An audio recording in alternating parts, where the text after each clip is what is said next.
तो दोस्तों आज मैं लाया हूँ आपके लिए दुनिया का सबसे बढ़िया मानवा the martial genius who remember everything chapter 1। तो चैप्टर की शुरुआत एक अंधेरी रात से होती है जहाँ पहाड़ों के बीच सोजुंग यूनिट के लीडर जिन सोवुन एक चट्टान पर घायल खड़ा है। तभी सन्नाटे को चीरती हुई एक आवाज आती है, जिन सोवुन, तुम्हारी याददाश्त वाकई काबिले तारीफ है। और वहीं सामने खड़ा है मुरीम एलायंस का लीडर लीडर जिन सोवुन से कहता है, तुम्हारी वजह से मुरीम एलायंस के वो सारे सीक्रेट रिकॉर्ड्स वापस मिल गए हैं जो खो चुके थे।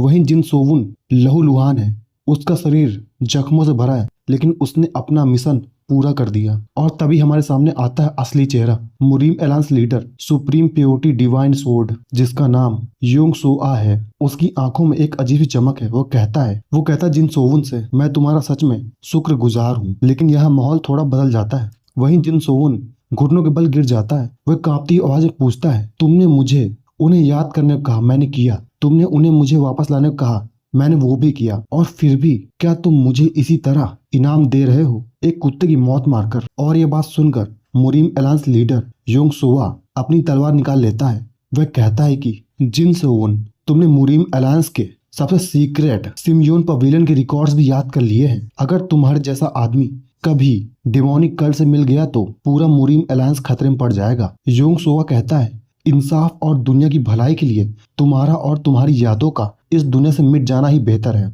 और अपनी मौत को सामने देखकर भी जिन सोवुन रोने के बजाय पागलों की तरह हंसने लगता है। वो कहता है, इंसाफ, दुनिया की भलाई, मुरीम एलायंस। जिन सोवुन की हंसी में दर्द भी है और नफरत भी। जिस एलायंस के लिए उसने अपनी जान दांव पर लगा दी, आज वही उसे खत्म करना चाहता है। तभी जिन सोवुन मुरीम एलायंस लीडर योंग सोवा से कहता है, मुरीम एलायंस जो खुद को न्याय का रक्षक कहती थी, वो तो अब डेमोनिक कल्ट से बुरी तरह से हार चुकी है और अब बस अपनी आखिरी सांसें गिन रही है। जिन सोवुन मुरीम एलायंस लीडर योंग सोवा का और भी ज्यादा मजाक उड़ाते हुए कहता है, मुझे हैरानी होती है कि तुम अब भी सोचते हो कि इससे बुरा कुछ और हो सकता है। वहीं सामने खड़ा लीडर योंग सोवा बड़े ही गर्व से कहता है कि मुरीम फिर से खड़ा होगा और डेमोनिक कल्ट को जड़ से मिटा देगा। लेकिन हमारा एमसी जिन सोवुन हंसते हुए उसका पर्दाफाश करता है। वो कहता है कि वही मुरीम एलायंस जिसने नॉर्थ सी भागते वक्त मासूम लोगों को ढाल की तरह इस्तेमाल किया था। अगर तुम इंसानी जानों से ज्यादा अपने इस झूठे ग्रेटर गुड को अहमियत देते हो तो फिर तुम में और उस डिमोनिक कल्ट में कोई फर्क ही नहीं रह गया। लेकिन तभी जिन सोंग को असली सच का पता चलता है। उसे पता चलता है कि मुरीम एलायंस का ये लीडर योंग सोवा डेमोनिक कल्ट से मिला हुआ है। और अब जिन सोंग को समझ आ जाता है कि उसने अपनी जान और अपने टाई उल सेट की किस्मत उन गंदे हाथों में सौंप दी थी जो खुद करप्शन में डूब चुका है। जिन सोंग चिल्लाकर कहता है, धिक्कार है मुझ पर। वो लीडर सोंग युवा के सामने झुकने से मना कर देता है। वो कहता है कि भले ही उसकी हार तय हो, लेकिन मेरी मौत मेरी अपनी पसंद की होगी। और इसके साथ ही वह खुद को मौत के हवाले कर देता है, यानी कि पहाड़ से कूद जाता है। तभी जैसे ही जिन सोवुंग वहां से गिरता है तो हमें उसकी अतीत की झलक मिलती है। जिन सोवुंग याद करता है कि उसकी पूरी जिंदगी एक लिविंग हेल रही है, यानी कि नरक की तरह। जब मुरीम एलायंस और डेमोनिक कल्ट के बीच महायुद्ध शुरू हुआ था, तब उसे और उसके भाइयों को एक कमजोर वीक सेक्ट होने के कारण जबरदस्ती युद्ध में झोंक दिया गया था। उस वक्त कल्ट बहुत ज्यादा ताकतवर था और एलायंस बेहद कमजोर थी। जिन सोवुंग को एहसास होता है कि वो शुरू से ही सिर्फ एक मोहरा था। अंत में वही हुआ जिसका डर था।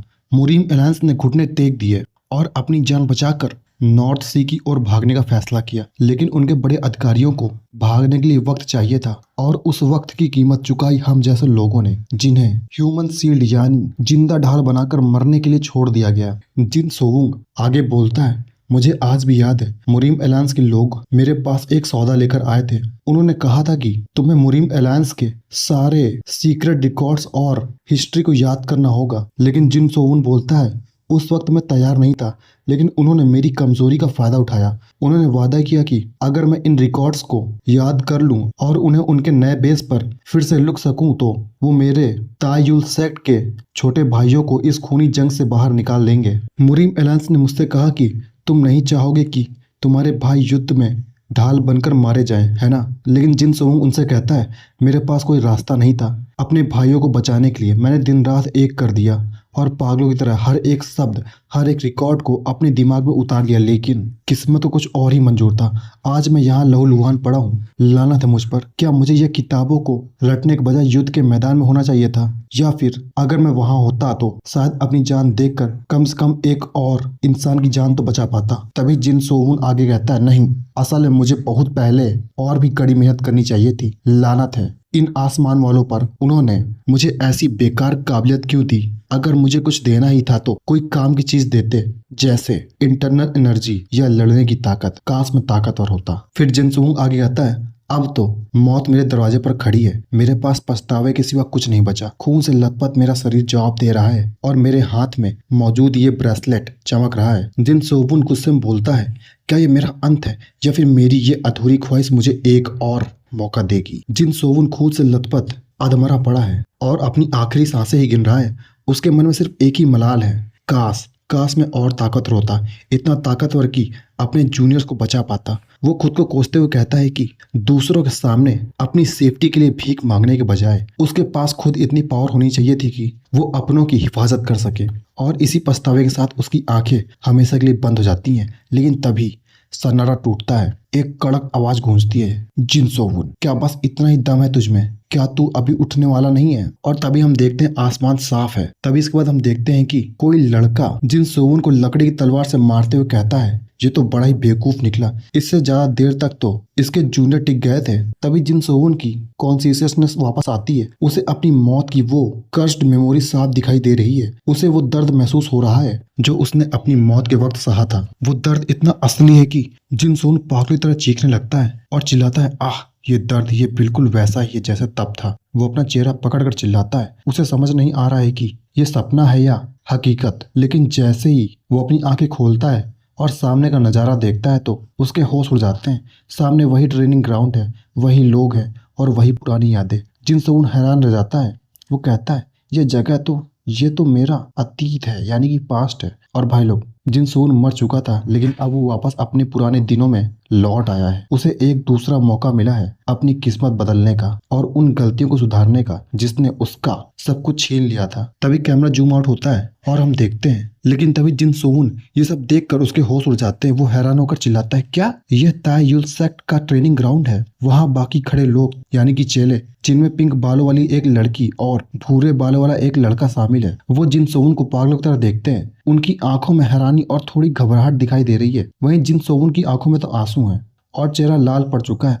ऐसा लग रहा है जैसे उसने कोई बहुत भयानक सपना देखा हो या फिर वो किसी लंबी नींद के बाद जागा हो। और जिन सोहून के चेहरे पर जो चोटें लगी हैं उन्हें देखकर लग रहा है कि वह किसी बड़ी जंग से गुजरा है। इससे पहले कोई कुछ समझ पाता, जिन सोहून दौड़कर अपनी जूनियर सिस्टर और उसके साथी को गले लगा लेता है। वो उन्हें इतनी जोर से जकड़ता है जैसे उसे यकीन ही नहीं हो रहा हो कि वो जिंदा है। लेकिन तभी जिन सोहून के दिमाग में एक डरावनी याद कौंधती है। उसे याद आता है कि कैसे उसकी आंखों के सामने उसकी जूनियर सिस्टर होंग और उसका भाई ग्यूम प्यो खून से लथपथ जमीन पर मरे पड़े थे। वो मंजर इतना खौफनाक था कि जिन सोहून की रूह तक कांप गई थी। मगर यहाँ तो सब ठीक है। जूनियर सिस्टर होंग झेपते हुए कहती है, मतलब उसे दूर करते हुए कहती है, सीनियर ब्रदर जिन, ये आप क्या कर रहे हैं? ये बहुत अजीब है। वहीं ग्यूम पेओ भी कंफ्यूज्ड होकर पूछता है, भाई क्या कुछ हुआ है क्या? और ये सब देखकर वहां पे छोटे बच्चे और बाकी चेले भी आपस में फुसफुसाने लगते हैं। कोई कहता है, क्या सीनियर ब्रदर ने कुछ उल्टा सीधा खा लिया है? तो कोई इसे उनका एक और मजाक प्रैंक समझ रहा है। बच्चे आपस में बातें कर रहे हैं कि आखिर आज सीनियर ब्रदर इतने अजीब क्यों लग रहे हैं। तभी जिन सोहून को समझ आता है कि उसकी यादें अभी भी धुंधली हैं। उसे ठीक से याद नहीं कि यहाँ वो कैसे पहुंचा और वो मौत का मंजर सच था या सिर्फ एक बुरा सपना था। वो मन ही मन सोचता है, मेरी यादें अभी भी धुंधली हैं। पर अपने भाई बहनों को जिंदा और सलामत देखकर जिन सोहून के चेहरे पर एक सुकून भरी मुस्कान आ जाती है। वो उन्हें देखते हुए सोचता है, वो कहता है, पर जो भी हो ये बुरा नहीं है। जिन सोहून को खुशी है कि उसे अपनों के साथ रहने का एक और मौका मिल गया है। तभी जिन सोहून अपनी धुंधली यादों से बाहर निकलता है और होंग के गालों को पिंच करते हुए कहता है कि बचपन में जूनियर सिस्टर होंग कितनी मासूम और प्यारी थी। और तभी जिन सोहून याद करता है कि कैसे बचपन में होंग उसे डांटा करती थी और उसे चिढ़ाया करती थी। इसलिए जिन सोहून ने बचपन में कभी अपनी जूनियर सिस्टर होंग की क्यूटनेस पर ध्यान नहीं दिया। तभी इसके बाद जिन सोहून अपने सीनियर भाई ग्यूम पेओ के गाल खींचते हुए मजाक उड़ाता है और कहता है, बचपन में मुझे बहुत गुस्सा आता था क्योंकि तुम बिस्तर गीला कर देते थे, लेकिन आज अगर मौका मिले तो मैं तुम्हारे वो गंदे कपड़े 1000 बार धोने के लिए तैयार हूँ। तभी मुझे यह महसूस होता है कि जिन सोन अपनी पुरानी यादों को बहुत ज्यादा मिस कर रहा है। लेकिन भाई लोग, तभी शांति भंग हो जाती है। एक घमंडी आवाज गूंजती है, जिन सोवन। ये आवाज गे जियो लियोंग की है और ये बंदा हमारे एमसी यानी कि जिन सोवन को ललकारता है और कहता है, क्या तुम पागल होने का नाटक कर रहे हो क्योंकि तुम मुझसे लड़ने से डर रहे हो? अगर तुमने अभी अपनी तलवार नहीं उठाई तो तुम्हारे इन प्यारे जूनियर्स को मुझसे भिड़ना पड़ेगा। लेकिन तभी जिन सोवन गे चियल योंग को देखकर चिढ़ जाता है। जिन सोवन सोचता है कि मेरी इन धुंधली यादों में कोई अच्छी चीज क्यों नहीं दिखी, और अब तो क्या बस इसी कमीने को देखना बचा था। और तभी हमें गे चियल योंग की असली चेहरा का पता चलता है और ये लौंडा एक मर्चेंट ग्रुप का अमीर शहजादा है जिसने भारी दान देकर इस तायुल सेक्टर में अपनी सीट खरीदी है। और ये लौंडा एक नंबर का नीच इंसान है जो प्रैक्टिस के बहाने सेक्टर के दूसरे स्टूडेंट को अधमरा कर देता है और बहुत ज्यादा पीटता था। ये साला गे चियोल योंग अपनी दौलत और बाप की पावर के पीछे छिपकर वो सबको टॉर्चर करता था और बेचारे स्टूडेंट्स के फाइनेंशियल मदद रुकने के डर से चुपचाप उनको मारा करता था और बेचारे स्टूडेंट्स टॉर्चर करता था, इसके बाद छोड़ देना। लेकिन अब सीन बदल चुका है। गे चियोल योंग फिर से जिन सोवन को तलवार उठाने के लिए उकसाता है। तभी जिन सोवन ठंडी मुस्कान के साथ अपनी तलवार की मूठ यानी कि हैंडल पकड़ता है और कहता है, ठीक है, अगर तुम्हें इतनी जल्दी है तो फिर यही सही। तभी जिन सोवन मनी मन कहता है कि जब किस्मत मुझे इन पुरानी यादों में भी तुम्हें बैठने का मौका दे रही है तो मैं भला मना कैसे कर सकता हूँ। और कहता है, चलो आज पुराने सारे हिसाब चुकता कर ही लेते हैं। और भाई लोग, जिन सोवन का स्वैग और उसकी आंखों की चमक बता रही है कि अब इस अमीर बिगड़ल शहजादे की सामत आने वाली है। तभी इसके बाद गे चियोल योंग किसी गुस्सैल दुश्मन की तरह जिन सोवन चिल्लाते हुए कहता है, तुम्हारी इतनी हिम्मत। वो रईस ज्यादा पूरी ताकत के साथ अपने जिन सोवन पर हमला करने के लिए आगे बढ़ता है। और जैसे जैसे वो आगे बढ़ रहा था तो जिन सोवन उसकी चाल पहचान लेता है और वो मनी मन सोचता है कि ये तो वही तलवारबाजी की तकनीक है जिसने उसकी पिछली जिंदगी में उसे अनगिनत बार सिर्फ दर्द और हार के सिवा कुछ नहीं दिया था। इस टेक्निक का नाम 3 ग्लोरी स्वॉर्ड्स है और इस टेक्निक को होन वोन सू नाम के एक मशहूर यानी कि फेमस रोनिन ने सिखाया था। जैसे कि एक रोनिन का स्टाइल होता है, ये तकनीक बहुत ही कच्ची, बिना किसी दिखावे के और बेहद ताकतवर यानी कि रफ एंड ब्रूटली फोर्सफुल। और ये टेक्निक और भी ज्यादा खतरनाक इसलिए है क्योंकि इसका सीधा निशाना दुश्मन की आंखें होती हैं। और यही वजह थी कि तायुल संप्रदाय के जितने भी यंग स्टूडेंट्स होते हैं इसके सामने पूरी तरह से बेबस थे। जिन सोन आगे याद करता है कि उसने पिछली जिंदगी में भी इस फॉर्म और मूव्स को देखते ही याद कर लिया था, लेकिन उस समय जिन सोवन के पास इस टेक्निक से बचने के लिए या काउंटर करने के लिए उसकी बॉडी में कोई काबिलियत ही नहीं थी। पर अब कहानी बदल चुकी है। जिन सोवन खुद से कहता है कि क्रेजी डिमोनिक कल्ट के लड़ाकों के मुकाबले जिनसे वो अपनी नई जिंदगी में लड़ा है, ये हमला तो उसके लिए कुछ भी नहीं है। जिन सोवन अपनी आंखें बंद करता है और उस नवाबजादे की तलवार को बड़ी आसानी से चकमा दे देता है यानी कि डॉज कर लेता है। गे चियो ले देखकर दंग रह जाता है क्योंकि उसका इतना सटीक वार खाली कैसे गया था। वैसे असल में जिन सोवन ने अपनी पिछली जिंदगी की कड़वी यादों और इस जन्म की कड़ी मेहनत से इन तकनीकों को पूरी तरह से डिकोड कर लिया है। अब ये सिर्फ एक लड़ाई नहीं बल्कि उसके पुराने डर को खत्म करने का एक मौका है। लेकिन तभी फाइट करते करते जिन सोवन अपनी पुरानी यादों में खो जाता है कि कैसे उसने उस आर्काइव यानी उस तय खाने में पागलों की तरह पुरानी फाइटिंग टेक्निक को रटने की कोशिश की थी। आगे जिन सोवन कहता है कि मुझे उन पन्नों को अपनी यादों में बसाना ही था। पन्नों पर बनी वो नीली आकृतियां यानी कि चित्र, वो सिर्फ चित्र नहीं थे बल्कि सदियों पुरानी मार्शल आर्ट के वो राज थे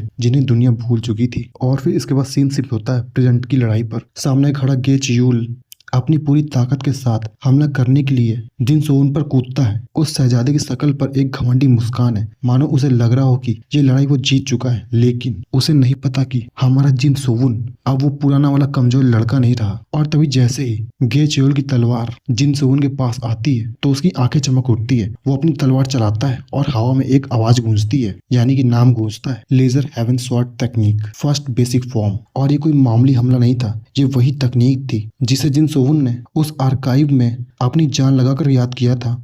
जिन सोवन की रफ्तार इतनी तेज थी कि गे चियोल को संभालने का मौका तक नहीं मिला और अगले ही पल गे चियोल के मुंह से खून की धार निकल पड़ी। उसकी आंखों में एक खौफनाक और हैरानी वाली साफ नजर दिख रही थी। वो लड़खड़ाते हुए बोलता है, ये नामुमकिन है, लेजर हेवन स्वॉर्ड तकनीक, ये इसे कैसे पता? लेकिन हमारा जिन सोवन उसके चेहरे पर एक सुकून भरी थोड़ी शैतानी वाली मुस्कान है। वो अपनी चोटों की परवाह किए बिना कहता है, हे ये वाकई कमाल की एहसास है। तभी जिनसून खड़ा होता है और अपनी तलवार को गर्व से देखता है और कहता है, जिस तकनीक का इस्तेमाल करके ये गे चियूल दूसरों को डराता था, आज उसी के लेजर हेवन स्वॉर्ड टेक्निक से उसकी धुलाई करने में अलग ही मजा आ रहा है। लेकिन तभी जिन सोवुन अपनी तलवार से गे चियूल के सर पर वार करता है, मतलब वो तलवार की तरफ जो चपटा वाला पार्ट होता है ना, उससे मारता है ताकि कटे नहीं कोई, ठीक है। तभी जैसे ही जिन सोवुन उसके सर पे हमला करता है तो जिन सोवुन को एक अलग ही एहसास होता है। वो कहता है, इट्स सो डैम रिफ्रेशिंग, यानी ये मार उसे किसी ठंडी हवा के झोंके जैसी लग रही है। और तभी इसके बाद मैदान में सन्नाटा छा गया होता है। किसी को यकीन ही नहीं हो रहा है कि अभी क्या हुआ, और वहाँ खड़े बाकी के चेले और सीनियर हैरान हैं। तभी इसके बाद घायल पड़ा गे चियूल गुस्से में तिलमिला उठता है। वो चिल्लाकर कहता है, तुम्हारी हिम्मत कैसी हो, तुमने गे रोंग मर्चेंट ग्रुप के सबसे बड़े बेटे के सिर पर वार किया, वो भी उस कचरा लेजर हेवन स्वॉर्ड तकनीक से जिसे हमारे यहाँ रत्ती भर भी जगह नहीं दी जाती। तभी इसके बाद गे चियूल पागल होकर वो अपनी पूरी ताकत के साथ पलटवार करने की कोशिश करता है। वह दहाड़ता है, क्या तुम इसके अंजाम के लिए बिल्कुल तैयार हो? लेकिन ट्विस्ट तो अभी बाकी है। तभी अगले ही पल वह दहाड़ते दहाड़ते धड़ाम से जमीन पर गिर पड़ता है। वहीं पास में खड़ा हमारा जिन सोवुन वो बस उसे शांति से देख रहा होता है और वहीं पर खड़ा होता है जैसे उसे पता था कि यही होने वाला है। और अब आता है सबसे मजेदार हिस्सा। वहाँ मौजूद छोटे बच्चे और जूनियर चेले खुशी से झूम उठते हैं। वो चिल्लाने लगते हैं, वाह सीनियर ब्रदर जिन सोवुंग, हमें नहीं पता था कि आप इतने पावरफुल हैं। तभी एक बच्चा अपने इमोशन में बहकर कहता है, सीनियर जिन सोवुन, अगर आप अब मेरी ट्रॉफी भी चुरा लेंगे तो फिर भी मैं नहीं रहूंगा। तभी दूसरा बच्चा हाथ जोड़कर माफी मांगते हुए कहता है, जिन सोवुन से मुझे माफ कर दीजिए सीनियर, मैं मन ही मन आपको अब तक कितना फिसड्डी और बेकार समझता था, लेकिन आप तो बिल्कुल महापुरुष निकले। तभी ये सब होने के बाद हम जिन सोवुन के चेहरे पर देखते हैं, जिसके चेहरे पर चोट के निशान है, और वो बहुत ही भावुक होकर यानी कि इमोशनल होकर कह रहा है, हे स्वर्गीय देवताओं यानी कि ओ गॉड्स, अब इस दुनिया में मेरा कोई मोह नहीं रहा। मरने से पहले मेरी बस एक ही आखिरी इच्छा थी कि उस गे चियूल की धुलाई करना, और मैंने वो अब कर दिखाया। और अब चाहे आप मुझे अपने साथ ही क्यों ना ले जाएं, मैं सुकून से चलूंगा। लेकिन तभी अचानक एक जोरदार मुक्का जिन सोवुन के थोबड़े पर पड़ता है और डैम, और उसकी सारी आफ्टर लाइफ वाली फीलिंग्स हवा हो जाती हैं। और भाई मुक्का मारने वाली कोई और नहीं बल्कि उसकी पार्टनर है यानी कि होंग, जो गुस्से में लाल पीली हो रही है। वो चिल्लाते हुए कहती है, क्या तेरा दिमाग ठिकाने पर है, तूने क्या कर दिया? और ये सुनकर जिन सोवुन सहम जाता है। तभी आगे होंग कहती है, अगर गे योर्ग मर्चेंट ग्रुप ने हमारी फीडिंग रोक दी यानी पैसे रोक दिए तो हम क्या करेंगे? तुझे क्या लगता है सीनियर ब्रदर, गे चियूल हमें इसलिए पीट रहे थे क्योंकि हम बेवकूफ हैं? नहीं, वो इसलिए क्योंकि उनके पास पैसा है। होंग जिन सोवुन से बोलती है कि हमारे जूनियर्स को पहले ही दिन में 2 वक्त का खाना भी नसीब नहीं हो रहा है, जब खाना घटकर 1 वक्त का रह जाएगा तब क्या तू ये जिम्मेदारी लेगा? और ये सब सुनने के बाद हमारे जिन सोवुन को समझ आता है कि उसने कितनी बड़ी गड़बड़ कर दी है, और उसका चेहरा देखने भी लायक है। उसे बस एक ही ख्याल आता है, ओह ओह, ये तो धुंधली याद नहीं, ये तो असली दर्द है। लेकिन होंग का गुस्सा अभी शांत नहीं हुआ है। वो एक और खतरनाक स्माइल देती है और कहती है, बकवास बंद कर तू, अभी क्या बोल रहा था? और फिर से बू, एक जोरदार थप्पड़ यानी कि मुक्का सीधा जिन सोवुन के गाल पर लगता है और बूम। होंग ने इतनी तेजी से मारा था कि जिन सोवुन की आत्मा ही निकलने लगती है उसके मुंह से। और यह हमारा सीनियर ब्रदर जिन सोवुन जमीन पर ढेर हो चुका था, उसके साथ ही सदमे में है। कोई चिल्ला रहा है कि उन्हें मार दिया गया है, तो कोई उन्हें जगाने की कोशिश कर रहा है, पर भाई आत्मा तो शरीर छोड़ ही चुकी है। तभी सीनियर ब्रदर जिन सोवुन की आत्मा का अजीब चेहरा और फिर अचानक से नीला टेक्स्ट दिखाई देता है, रिटर्न टू द पास्ट। लेकिन कहानी में ट्विस्ट यहीं शुरू होता है। जैसे ही सबको लगता है कि सब खत्म हो गया, तभी जिन सोवुन को एहसास होता है कि वो मरा नहीं है, बल्कि वो समय पीछे लौट आया है यानी कि पास्ट में, और फिर से तहलका मचाने वाला है। और इसी के साथ ये स्टोरी खत्म हो जाती है। और अब देखना यह है कि जिन सोवुन आगे क्या क्या करता है। और ये देखने के लिए वीडियो में बने रहिए, वीडियो को लाइक कर लेना और चैनल को सब्सक्राइब कर देना। चलिए मिलते हैं अगली वीडियो में, तब तक के लिए बाय बाय।